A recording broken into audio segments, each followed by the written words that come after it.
everyone, PushingUpRoses here. Today we're talking about an indie adventure game called Fran Bow, which was developed by Killmonday and released just a few months ago after having a successful Indiegogo campaign. This title can only be described as indescribable. I mean, holy shit, there is a lot going on here in terms of story, themes, and symbolism. I can't even.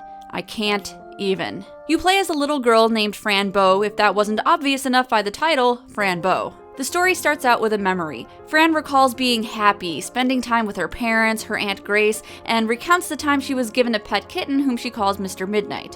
One night, she experiences a very bad feeling and sees a horrible face in her window. A few moments later, she hears screams and finds the bodies of her parents sliced to ribbons, a kitchen knife implied to be the murder weapon. Fran then runs away and trips somewhere in the forest. She's found later by unknown figures and carried away.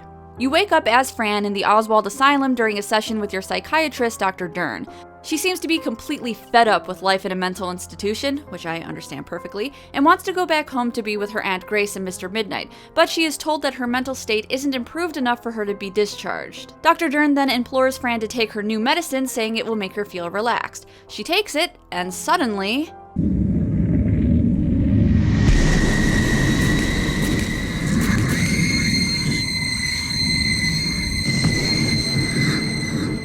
Yep, we've entered Creepy Town. Population, a ton of decapitated heads. Fran passes out from the hallucination and wakes up in her hospital room. This is the first chapter. Your objective is to get out and find your cat, Mr. Midnight, and your Aunt Grace, who is your only living relative. But you're also on a mission to seek the truth about what happened to your parents. This game is split up into 5 chapters. Each one is very different from the last, illustrating Fran's journey from the mental asylum to whimsical forest to magical and heavenly places in the clouds.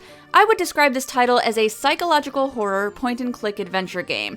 Moving the story along relies heavily on figuring out the inventory object puzzles, and oh, how happy I am to be collecting inventory. I love checking my inventory. I like having a lot of things in my inventory, especially bloody knives. Those are important.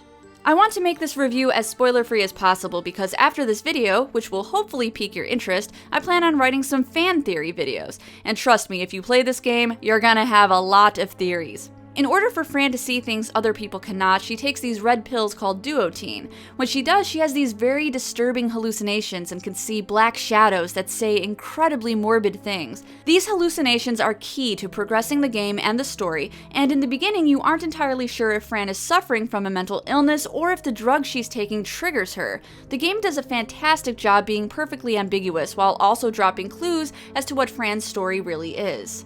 There are many themes in this game: love, illness, the supernatural, time travel, evil, magic. There is so much to digest, and yet due to how the game is structured, it's never too confusing and it doesn't leave you completely inundated with story. As Fran goes through her journey, she is hunted by a strange creature who calls himself Remor, and whom others call the Terrible Black or the Prince of Darkness. He does not want her to continue her journey and uses manipulation and fear tactics to urge her to commit suicide and join him in the House of Madness.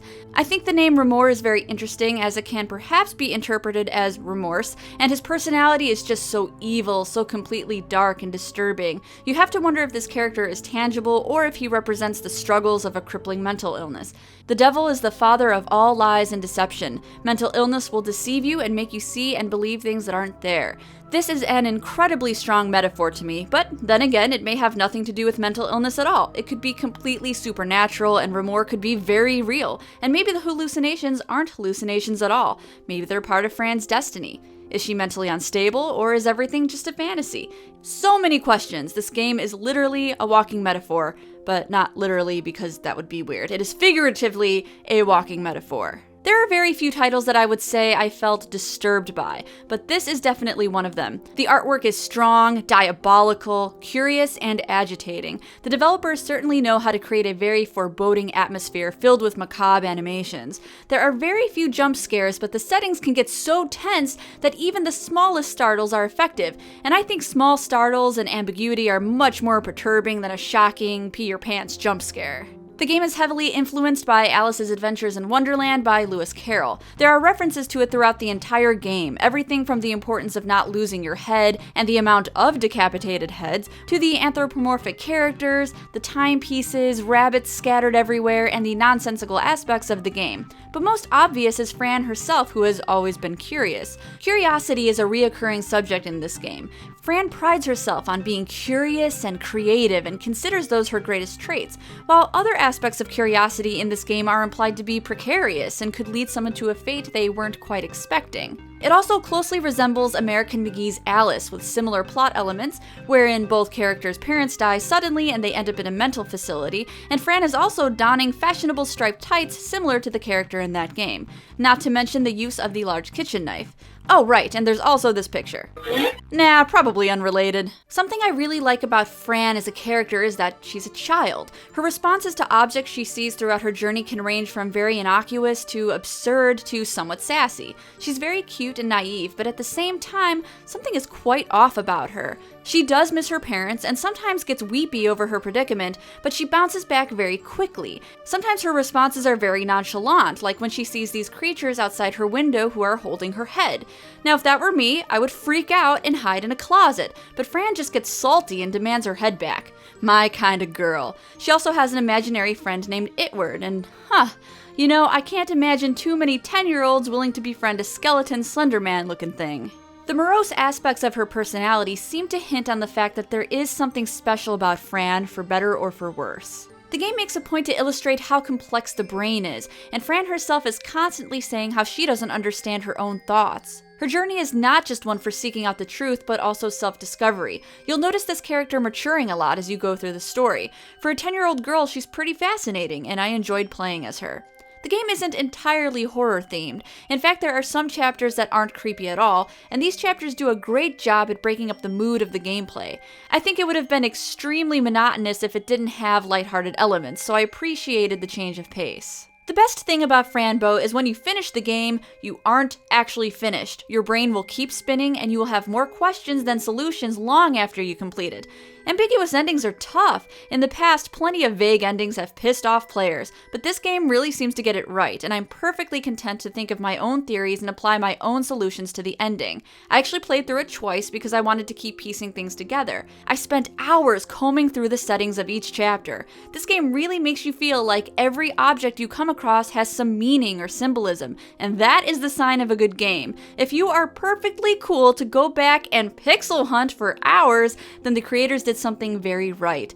It's awesome that the theme about curiosity doesn't just exist within the character of Fran Bow, it also leaks onto the player. Curiouser and curiouser. Fran Bow is a tremendous effort developed by only 2 people. 2 people! I was floored when I heard that because of how well done it really is. I enjoyed this game a lot, and I commend the designers for this creative, moody, and curious title. I recommend it to anyone who wants an engaging gaming experience, adventurers and non-adventurers alike. You can find it on Steam and GOG for about $15, and I feel that is a fair price for the experience and the time I put into it. Happy morbid gaming, and stay tuned for my fan theory videos on Fran Bow coming at you in the near future. Hey everyone, thanks for watching my review on Fran Bow. I hope it aroused your curiosity. If you want to see another spooky game I recently reviewed, there's one linked in the annotations. Just joking, it's just Harvester. I was always a kidder. If you want to share fan theories about Fran Bow, feel free to talk to me on Twitter or Facebook, and if you want to support my channel and talk to me more directly, I have a Patreon campaign. As always, see you guys in the next one.